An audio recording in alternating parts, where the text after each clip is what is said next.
Hello students, आज हम इस 10th वीडियो लेक्चर में डाइनों के अवशोषण के संदर्भ में वुडवर्ड और फिशर का नियम पढ़ेंगे। इससे पहले वाले वीडियो लेक्चर में आप डाइन्स पर संयुग्मन का प्रभाव पढ़ चुके हैं और समझ चुके हैं। ये वुडवर्ड है और ये फिशर। तो आपने पढ़ा था कि जब किसी भी अणु में दो या दो से अधिक डबल बॉन्ड होते हैं तो वो हो जाती है डाइन। और अगर वो दो डबल बॉन्ड दो या दो से अधिक एकल बंध द्वारा पृथक होंगे तो यूवी विजिबल का प्रभाव अवशोषण की तरंगदैर्घ्य पर बहुत कम होगा। किंतु अगर दो डबल बॉन्ड संयुग्मन में हो, यानी कि एक double bond single bond double bond single bond अर्थात संयुग्मन होगा, तो उस स्थिति में पराबैंगनी स्पेक्ट्रम पर अधिक प्रभाव हम देख पाएंगे। इस चित्र में आप देख सकते हैं, आपको इथाइलिन का मॉलिक्यूलर ऑर्बिटल डायग्राम दिखाया गया है। इसके अंदर पाई जो है आपका पाई बॉन्डिंग ऑर्बिटल और पाई एंटी बॉन्डिंग के बीच में संक्रमण हो रहा है। होमो आपका पाई है और ल्यूमो है पाई एंटी बॉन्डिंग। तो इनके बीच में जो ऊर्जा का अंतर है 164 किलो कैलोरी का ऊर्जा का अंतर है।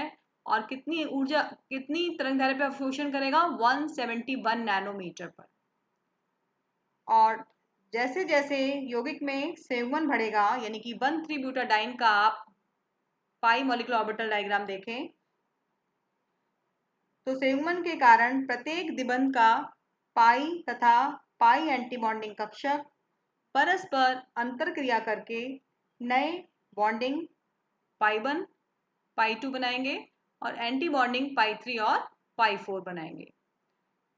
और अब आपका pi to pi anti bonding स्थान के पर pi to pi 3 anti bonding transition होगा, तो जिसमें कि एनर्जी कम हो जाएगी।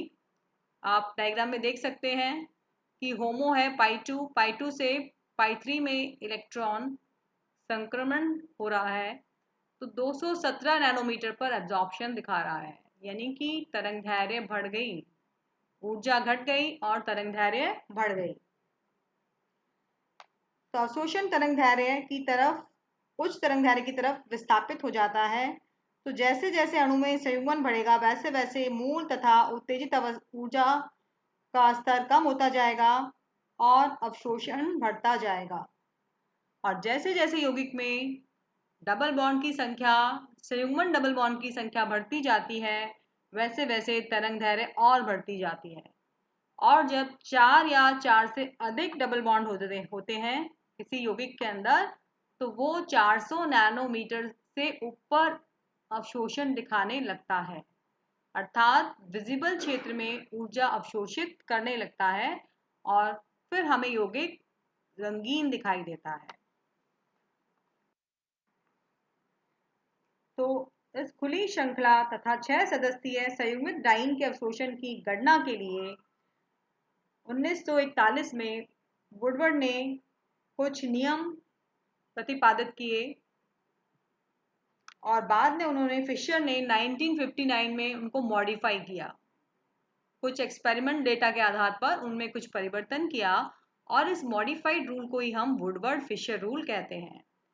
और इस रूल के आधार पर हम किसी भी संयुग्मित डाइन के लिए अवशोषण की तरंगदैर्घ्य को परिकलित कर सकते हैं, उसकी वैल्यू निकाल सकते हैं।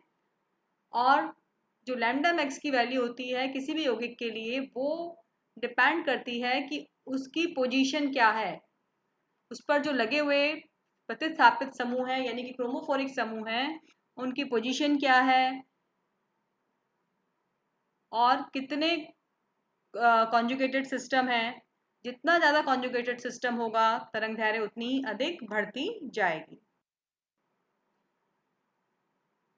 So like this, Woodward had predicted empirical rule for calculating lambda max of conjugated acyclic and cyclic dynes based on base value and contribution of different substituent. The equation is as follows. तो इस प्रकार से Woodward Fisher ने तरंग दैर्ध्य को परिवर्तित करने के लिए एक इक्वेशन दी, यानी कि lambda max equal to base value plus substituents contribution plus other contribution. यानी कि हम कैसे निकालेंगे, पहले तो जो भी डाइन है उसकी जो बेस वैल्यू है वो लिखेंगे, उस पर लगे हुए प्रतिस्थापित समूह का जो भी प्रभाव है, जो भी बैथोक्रोमिक शिफ्ट है, उसकी वैल्यू को जोड़ देंगे।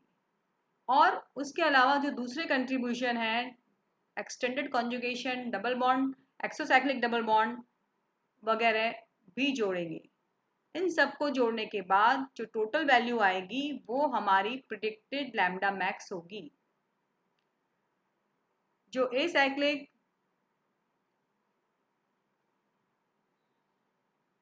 रिंग है, कॉन्जुगेटेड डाइन है या ट्राइन है, उनके लिए बेस वैल्यू 214 या 217 नैनोमीटर होती है।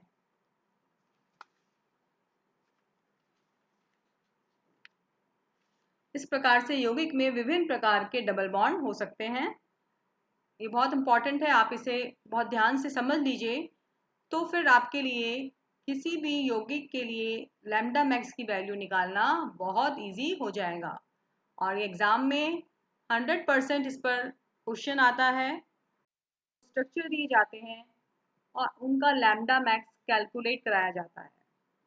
और अगर आप सही करेंगे तो पूरे फुल मार्क्स आपको मिलेंगे। तो किस किस प्रकार के डबल बॉन्ड यौगिक में हो सकते हैं?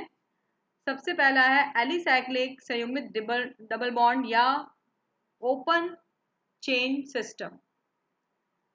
एलिसाइक्लिक डाइन्स या डाइन जिनमें की क्या हो, ओपन चेन सिस्टम हो, उनकी जो इस प्रकार के ये जो यौगिक होते हैं, इनकी मूल इकाई है 1,3 ब्यूटाडाइन। यानी कि 2 डबल बॉन्ड तो होने ही चाहिए ना डाइन का मतलब, तो बेस वैल्यू का जो मूल यौगिक है वो कौन हो गया, ब्यूटाडाइन।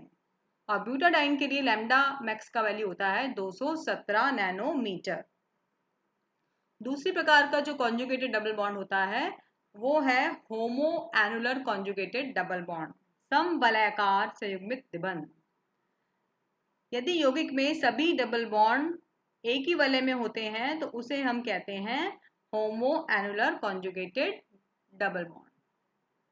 अगर जो दो डबल बॉन्ड है, कॉन्जुगेटेड डबल बॉन्ड है, एक ही रिंग में होंगे तो उसे हम कहेंगे होमो एनुलर डबल बॉन्ड।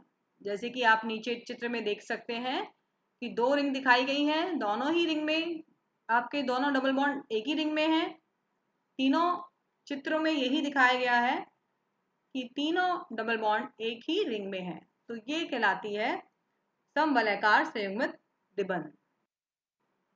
अब तीसरे प्रकार का होता है hetero annular conjugated double bond, यानी कि विषम वलयाकार संयुग्मित द्विबंध। यदि यौगिक में उपस्थित कॉन्जुगेटेड डबल बॉन्ड दो अलग अलग वलय में उपस्थित होता है तो उसे हम कहते हैं विषम चक्रीय डबल बॉन्ड। तो यहाँ आप डायग्राम में देखें, विषम चक्रीय है, दो रिंग दिखाई गई हैं, चारों में आपको दो दो रिंग दिख रही हैं, और जो डबल बॉन्ड है वो अलग अलग रिंग में उपस्थित है। तो इस प्रकार के डबल बॉन्ड सिस्टम को हम कहते हैं hetero annular conjugated system. Fourth होता है एंडोसाइक्लिक डबल बॉन्ड, यानी कि अंतःचक्रीय संयुग्मित द्विबंध। अंतःचक्रीय मतलब होता है कि अगर डबल बॉन्ड रिंग के अंदर उपस्थित है और अगर वो रिंग के बाहर है, वो रिंग का पार्ट नहीं है डबल बॉन्ड, तो उसे हम कहते हैं एक्सोसाइक्लिक डबल बॉन्ड। जैसे कि आप इस चित्र में देख रहे हैं, 2 रिंग बनी हुई है, इस रिंग के बाहर है डबल बॉन्ड, तो वो एक्सोसाइक्लिक हो गया, रिंग के बाहर। आप मीनिंग समझे, एक्सोसाइक्लिक बाह्य चक्रीय, यानी कि रिंग के बाहर हो तो उस डबल बॉन्ड को हम एक्सोसाइक्लिक डबल बॉन्ड कहेंगे। और जब ये रिंग में एक्सोसाइक्लिक डबल बॉन्ड होता है तो उसकी वजह से लैम्डा मैक्स की वैल्यू 5 नैनोमीटर बढ़ जाती है। इसको आप इस एग्जाम्पल से अच्छे से समझ सकते हैं। आपको ये देखिए रिंग दिखाई हुई है, इसमें ग्रीन कलर से जो डबल बॉन्ड दिखाया गया है वो है एंडोसाइक्लिक डबल बॉन्ड, क्योंकि वो रिंग के अंदर है। और जो रेड कलर से बाहर दिखाया गया है वो रिंग के बाहर हो गया, बाह्य चक्री हो गया, वो है एक्सोसाइक्लिक डबल बॉन्ड। अब आपको 3 एग्जाम्पल और दिखाए गए हैं ये समझाने के लिए, जिससे कि आप एक्सो और एंडो में विभेद कर सकते हैं। एग्जाम्पल फर्स्ट देखिए स्टूडेंट्स, ए रिंग में जो डबल बॉन्ड है वो रेड कलर से दिखाया गया है और बी में ग्रीन से। अब हम रिंग बी की बात करते हैं, तो रिंग बी में जो डबल बॉन्ड है ग्रीन वाला वो रिंग के अंदर है, वो एंडो है। इसी तरह से रिंग ए में जो डबल बॉन्ड है वो भी रिंग के अंदर है, तो वो भी एंडो है। लेकिन बी रिंग के लिए जो दूसरा डबल बॉन्ड है, जो ए रिंग वाला रेड कलर का डबल बॉन्ड है, वो बी के लिए एक्सो है, लेकिन ए रिंग के लिए एक्सो बॉन्ड नहीं है। अगर हम बी के कंपैरिजन में बात करेंगे तो ए का डबल बॉन्ड एक्सो है, लेकिन ए रिंग के लिए कोई एक्सो डबल बॉन्ड नहीं है। एग्जाम्पल 2 पे चलिए, रिंग ए के सापेक्ष में जो रिंग बी में दो डबल बॉन्ड दिखाए गए हैं रेड कलर से, वो दोनों रिंग ए के लिए एक्सो हैं, क्योंकि वो दोनों रिंग ए के अंदर नहीं है।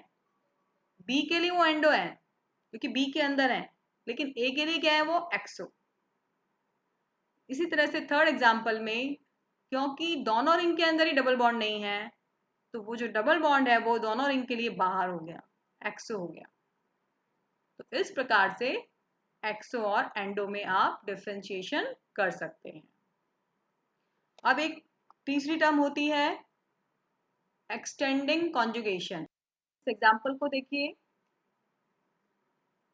जो रेड कलर से आपको दिखाया गया है वो कॉन्जुगेटेड डबल बॉन्ड दिखाए गए हैं।